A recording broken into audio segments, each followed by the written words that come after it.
Russia Ukraine ഇവരുടെ യുദ്ധത്തെക്കുറിച്ച് നമ്മളിങ്ങനെ daily സംസാരിക്കുന്നുണ്ട്. എന്നാൽ വന്നിരിക്കുന്ന അപ്ഡേറ്റുകളായിക്കോട്ടെ അല്ലെങ്കിൽ അവിടെ സംഭവിക്കുന്ന കാര്യങ്ങളായിക്കോട്ടെ എത്ര സംസാരിച്ചാലും തീരുന്നില്ല.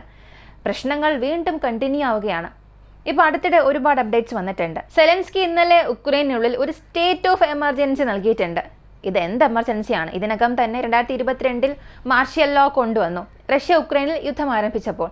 ഇനിയും കൂടുതൽ എന്താണ് ചെയ്തത് എന്ന് ചോദിച്ചാൽ ഇത് അത്തരമൊരു എമർജൻസി അല്ല. ഇത് പവർ ഗ്രിഡിന്റെ ഒരു എമർജൻസിയാണ്.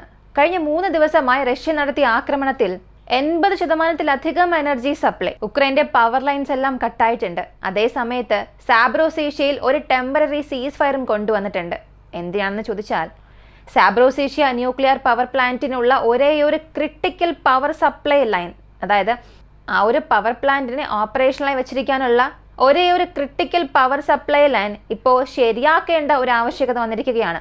അതിനുവേണ്ടി ഒരു എമർജൻസി സീസ് ഫയർ കൊണ്ടുവന്നിട്ടുണ്ട്. കൂടെ തന്നെ ഒരുപാട് വാർത്തകൾ ഇറാനെ കുറിച്ചും പറയാനുണ്ട്. എല്ലാം ഈ വീഡിയോയിലൂടെ വിശദമായി അറിയാം.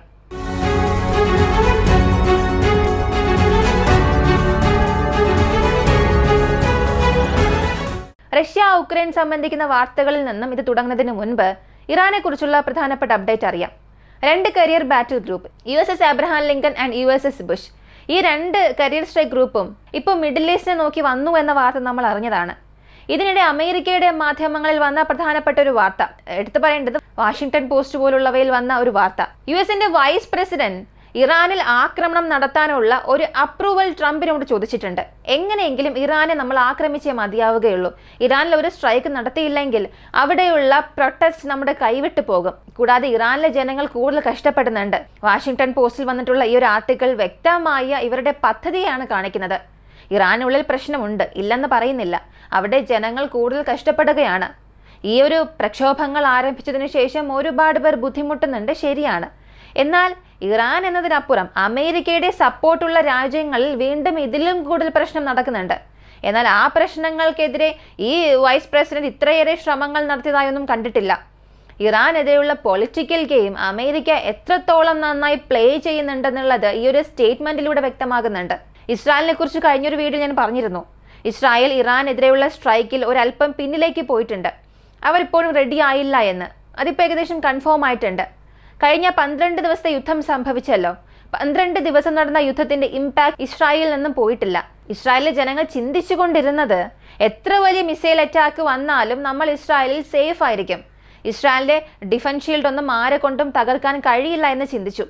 എന്നാൽ ആ ഒരു 10 മിനിറ്റിൽ 40-50 റോക്കറ്റ് തുടർന്ന് വന്ന് വീണപ്പോൾ ഇവരുടെ ചിന്തകളെല്ലാം അത് മാറ്റിമറിച്ചു. ഒരുപാട് റോക്കറ്റൊക്കെ ഇസ്രായേലിന്റെ മൊസാദ് ഹെഡ്ക്വാർട്ടേഴ്സിൽ നിന്നും 50-60 മീറ്റർ മാറി വീണു. അവിടെ വലിയൊരു ഗർത്തം പോലും ഉണ്ടായി. മരണനിരക്കൊന്നും സംഭവിച്ചില്ലെങ്കിൽ കൂടിയും നമ്മൾ ഇവിടെ വൾണറബിൾ ആണ്. വലിയൊരു സ്ട്രൈക്ക് ഇവിടെ സംഭവിക്കുമ്പോൾ അതിന്റെ പ്രശ്നം നമുക്ക് ഇത്രത്തോളം ഉണ്ടാകും. മെട്രോ സ്റ്റേഷൻ പോലും ആക്രമിക്കപ്പെട്ടു. അണ്ടർഗ്രൗണ്ട് മെട്രോയിൽ പോലും അതിന് ഇമ്പാക്റ്റ് ഉണ്ടായിരുന്നു. ഇത് ഇസ്രായേലിയർ മധ്യേ ഒരു വലിയ പരിഭ്രാന്തി സൃഷ്ടിച്ചു. ഇതിന്റെ പ്രഭാവം അവിടെ എങ്ങനെയുണ്ടെന്ന് അറിയണ്ടേ? ഇപ്പോൾ അമേരിക്ക ഇറാനെ ആക്രമിക്കാൻ പോകുന്നു എന്ന വാർത്ത വന്നതിന് ശേഷം ഇസ്രായേലിനുള്ളിൽ ഒരുപാട് സൂപ്പർ മാർക്കറ്റ്സിൽ ആ ഒരു പാനിക് ബൈയിങ് ഉണ്ടായി. അതായത് ഇപ്പോൾ നമ്മുടെ രാജ്യത്തൊക്കെ എന്തെങ്കിലും ഒരു ഭൂകമ്പം വരാൻ പോവുകയാണ്, പ്രളയം വരാൻ പോവുകയാണെന്നൊക്കെ പറയുമ്പോൾ ആളുകളെല്ലാം ഉടൻ തന്നെ സൂപ്പർ മാർക്കറ്റിലേക്ക് ചെന്ന് അടുത്ത 10 ദിവസത്തിന് അല്ലെങ്കിൽ 1 മാസത്തിന് ആവശ്യമായ സാധനങ്ങൾ, പലചരക്ക് സാധനങ്ങളൊക്കെ വാങ്ങി സ്റ്റോക്ക് ചെയ്യും. അതുപോലൊരു പ്രശ്നമായിരുന്നു ഇവിടെയും. ഇസ്രായേലിന്റെ സഹായം അമേരിക്കയ്ക്ക് വളരെ ആവശ്യമാണ്. ഈ ഒരു ക്രൈറ്റീരിയയിലാണ് അമേരിക്ക അടുത്ത് നടത്താൻ പോകുന്ന ആക്രമണം ഉണ്ടാവുക. വീണ്ടും ഇറാന്റെ റിട്ടാലിയേഷൻ നമുക്ക് നേരെ വരുമോ എന്ന ഭയത്തിൽ ഇസ്രായേലിനുള്ളിൽ ഈ ഗ്രോസറീസിന്റെ റേറ്റ് ഒക്കെ ടെമ്പററിയായി ഒരു വലിയ സ്പൈക്കിലേക്ക് എത്തിയിട്ടുണ്ട്. ആളുകളെല്ലാം സാധനങ്ങൾ വാങ്ങി സ്റ്റോക്ക് ചെയ്യാൻ തുടങ്ങിയിട്ടുണ്ട്. ഇത് കാണിക്കുന്നത് ഇസ്രായേൽ ഇപ്പോൾ ഏത് അവസ്ഥയിലാണ് ഉള്ളത്, ഇറാനെതിരെ അവർ തീരുമാനം എടുക്കുമോ ഇല്ലയോ എന്നുള്ളതും കാണിക്കുന്നുണ്ട്. കൂടാതെ ഇന്ന് വരെയും ഇസ്രായേലിനുള്ളിൽ നിന്നും ഇസ്രായേൽ അധികാരികളുടെ ഭാഗത്തു നിന്നും ഒരു സ്റ്റേറ്റ്മെന്റ് പോലും വന്നിട്ടില്ല. പകരം ബെഞ്ചമിൻ നെതന്യാഹു ഉടൻ തന്നെ ഒരു എമർജൻസി ഇന്റലിജൻസ് ഇൻപുട്ട് ആവശ്യപ്പെട്ടിട്ടുണ്ട്. ഇറാനിൽ ഇപ്പോൾ നമ്മൾ സ്ട്രൈക്ക് നടത്തുകയാണെങ്കിൽ അത് ഏത് തരത്തിൽ നമുക്ക് പ്രശ്നങ്ങൾ ഉണ്ടാക്കും, അല്ലെങ്കിൽ മറ്റേതെങ്കിലും തരത്തിൽ ഡയറക്റ്റ് നമ്മുടെ പാർട്ടിസിപ്പേഷൻ നൽകുന്നതിന് പകരം ഇന്റലിജൻസ് സഹായത്തോടു കൂടി അമേരിക്കയ്ക്ക് സഹായം നൽകാൻ കഴിയുമോ എന്നുള്ള റിപ്പോർട്ടും ചോദിച്ചതായി വാർത്തകൾ വരുന്നുണ്ട്. ഇത്തവണ ഇസ്രായേൽ ഇറാൻ പ്രശ്നം വരികയാണെങ്കിൽ തീർച്ചയായും ഇറാന് വലിയ നഷ്ടമുണ്ടാകും, അതിൽ യാതൊരു സംശയവും വേണ്ട. എയർഫോഴ്സ് ഉപയോഗിച്ച് പ്രധാനപ്പെട്ട പല ഫെസിലിറ്റീസിനെ ആക്രമിക്കും. എന്നാൽ അതേ അളവ് പ്രശ്നം ഇസ്രായേലിനും അവിടെ ഉണ്ടാകും എന്ന് അവർക്കറിയാം. അത് അവരുടെ ഈ സംസാരങ്ങളിലൂടെ തന്നെ മനസ്സിലാകുന്നുമുണ്ട്. ഇനി റഷ്യ ഉക്രൈൻ യുദ്ധത്തിലേക്ക് വരാം. റഷ്യ ഉക്രൈന്റെ 80%-ലധികമുള്ള ക്രിട്ടിക്കൽ പവർ സപ്ലൈ ലൈൻസ് നശിപ്പിച്ചിട്ടുണ്ട്. ജനുവരി മാസം 9 മുതൽ ജനുവരി മാസം 17 വരെ ഈ ഒരു പ്രത്യേക ഒരാഴ്ച കാലയളവിൽ മാത്രം റഷ്യ 190 ആക്രമണങ്ങൾ നടത്തി. 190 ആക്രമണം ഒരു നോർമൽ റേറ്റ് അല്ലേ? ഡെയിലി റഷ്യ ഉക്രൈൻ അപ്ഡേറ്റ് ഒക്കെ നോക്കിയാൽ ഒരിടത്ത് 30 മിസൈൽ, മറ്റൊരിടത്ത് 100 ഡ്രോൺ, 150 ഡ്രോൺ എന്നൊക്കെ പറയുന്നുണ്ടല്ലോ. അപ്പൊ പിന്നെ 190 ആക്രമണം ഒരു നോർമൽ കൗണ്ട് അല്ലേ എന്ന് ചോദിക്കാം. ഈ 190 ഇടം എന്നത് വളരെ ക്രിട്ടിക്കൽ പ്ലേസസ് ആണ്. ഈ ഇടങ്ങളിൽ നടത്തിയ ആക്രമണങ്ങളെല്ലാം പ്രധാനപ്പെട്ട തെർമൽ പവർ പ്ലാന്റ്സ്, ഉക്രൈന്റെ hydro electrical power, artificial energy resource produce ചെയ്യുന്ന എല്ലാ ഇടങ്ങളും ഈ ഒരു സ്ട്രൈക്കിന് ഇരയായിട്ടുണ്ട്. ഇത് കാരണം ഉക്രൈനുള്ളിലുള്ള കുറഞ്ഞത് 40 ലക്ഷത്തിലധികം വീടുകൾ ഇപ്പോൾ റേഷൻ രീതിയിൽ ഇലക്ട്രിസിറ്റി വാങ്ങേണ്ട അവസ്ഥയിലേക്ക് തള്ളപ്പെട്ടിട്ടുണ്ട്. ഇത് വളരെ മോശമായ കാര്യമാണ്. കാരണം ഉക്രൈന്റെ ടെമ്പറേച്ചർ നിങ്ങളിപ്പോൾ ഗൂഗിൾ ചെയ്ത് നോക്കിയാൽ മനസ്സിലാകും, -°C ഉള്ളത്. അത്തരം ഒരു സാഹചര്യത്തിൽ റഷ്യ നടത്തിയ ഈ ഒരു ആക്രമണം അവിടെയുള്ള പല വ്യക്തികൾക്കും ഡെയിലി ലൈഫിന് തന്നെ ഒരു വെല്ലുവിളിയായി മാറിയിട്ടുണ്ട്. ഇതേ അവസ്ഥയാണ് റഷ്യയ്ക്കും. റഷ്യയുടെ ബെൽഗ്രോഡ് റീജിയണിൽ 6000-ലധികം വീടുകളിൽ പവർ സപ്ലൈ ഇല്ലാതെ അവർ കഷ്ടപ്പെടുന്നുണ്ട് ഉക്രൈൻ നടത്തിയ സ്ട്രൈക്കിൽ. എന്നാൽ വീണ്ടും പറയുകയാണ്, എല്ലാ വീഡിയോയിലും ഞാൻ ഇതാണ് പറയുന്നത്, എങ്കിലും വീണ്ടും പറയാം. റഷ്യയിൽ ഒരു സ്ട്രൈക്ക് നടത്തുകയാണെങ്കിൽ മോശമായ രീതിയിൽ ഉക്രൈൻ റഷ്യയ്ക്കുള്ളിൽ ഒരു ആക്രമണം നടത്തിയാൽ അതിൻ്റെ ബാക്കപ്പ് പ്ലാൻസ് റഷ്യയ്ക്കുണ്ട്, അതിൻ്റെ റിസോഴ്സ് അവർക്കുണ്ട്.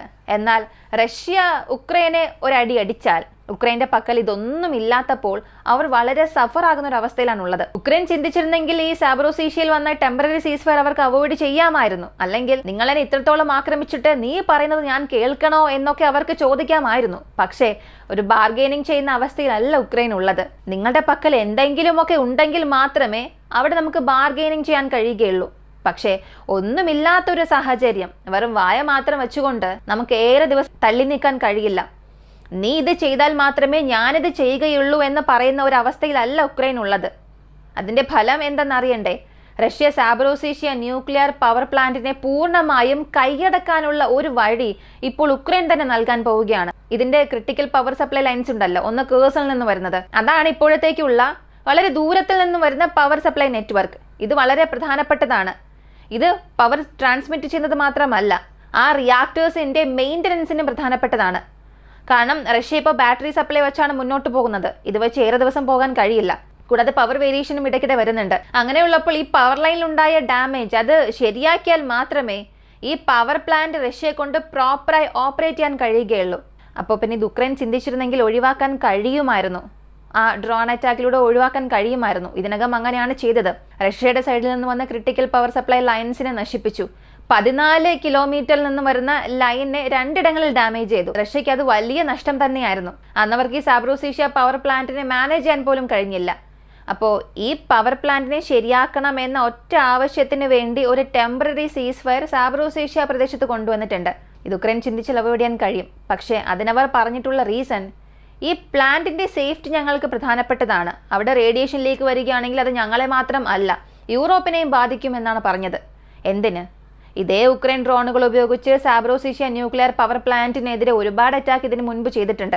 അപ്പോഴൊന്നും ഇതിവർക്ക് മനസ്സിലായില്ലേ? പക്ഷേ ഇപ്പോൾ ഒരു ബാർഗെയിനിങ് ചെയ്യാനുള്ള അവസ്ഥയിൽ അവരില്ല എന്ന തലത്തിലേക്ക് എത്തിയപ്പോൾ ഈ നടക്കുന്ന കാര്യങ്ങൾക്കെല്ലാം അവർ വിട്ടുകൊടുക്കുന്നത് പോലുള്ളൊരു ഇമേജ് അവിടെ ക്രിയേറ്റ് ചെയ്യുകയാണ്. ഇത് എത്ര ദിവസം നീണ്ടുപോകും എന്നറിയില്ല. ഇപ്പോഴത്തേക്ക് നോക്കിയാൽ സാബ്രോസീഷ്യ ന്യൂക്ലിയർ പവർ പ്ലാന്റ് പൂർണ്ണമായും റഷ്യൻ നിയന്ത്രണത്തിലേക്ക് പോകാനുള്ള ഒരു വഴി ഈ ടെമ്പററി സീസ് ഫയറിലൂടെ ഉക്രൈൻ തന്നെ നൽകിയിട്ടുണ്ട്. ഇതിനിടെ വൈറ്റ് ഹൗസിൽ ഒരു പ്രധാനപ്പെട്ട ചർച്ച നടക്കാൻ പോവുകയാണ്. ഉക്രൈന്റെ സ്പെഷ്യൽ എൻവോയ് സ്റ്റീവ് വിറ്റ്കോഫിന്റെ നേതൃത്വത്തിൽ ഉക്രൈൻ അധികാരികൾ അമേരിക്കൻ അധികാരികളുമായി സംസാരിക്കാനായി അമേരിക്കയിലേക്ക് വന്നിട്ടുണ്ട്. റീസെന്റായി നോക്കുകയാണെങ്കിൽ ട്രംപ് നേരിട്ട് സെലൻസ്കിക്ക് നേരെ കുറ്റാരോപണം ഉന്നയിക്കുന്നുണ്ട്. നീ കാരണമാണ് യുദ്ധം വളരുന്നത്, റഷ്യൻ പ്രസിഡന്റ് പോലും യുദ്ധം അവസാനിപ്പിക്കാൻ സമ്മതിച്ചു, നീയാണ് സമ്മതിക്കാത്തത് എന്ന്. ഇങ്ങനെയുള്ള സാഹചര്യത്തിലാണ് ഇപ്പോൾ ഈ ഒരു പ്രധാനപ്പെട്ട മീറ്റിംഗ് നടക്കാൻ പോകുന്നത്. നമ്മൾ ഇന്ന് വളരെ പ്രധാനപ്പെട്ട 2 കാര്യങ്ങളാണ് അറിഞ്ഞത്. ഒന്നാമത്തേത്, അമേരിക്കയുമായി ചേർന്ന് ഇസ്രായേൽ ഇറാനെ ആക്രമിക്കുമോ എന്നത്. രണ്ടാമത്തേത്, സാബ്രോസീഷ്യയിൽ ഉക്രൈൻ ഒരു ടെമ്പററി സീസ് ഫയറിനെ സമ്മതിച്ചു. ഇത് സാബ്രോസീഷ്യ പവർ പ്ലാന്റിനെ റഷ്യയ്ക്ക് നൽകുന്നതിന് തുല്യമാണ്. ഇവയെക്കുറിച്ചുള്ള നിങ്ങളുടെ അഭിപ്രായം എന്താണെന്നുള്ളത് കമന്റിൽ പറയുക. കൂടുതൽ അപ്ഡേറ്റ്സിനായി വോയിസ് ഓഫ് വിക്കി നമ്മുടെ ചാനൽ സബ്സ്ക്രൈബ് ചെയ്യുക. മറ്റൊരു വീഡിയോയുമായി വീണ്ടും കാണാം.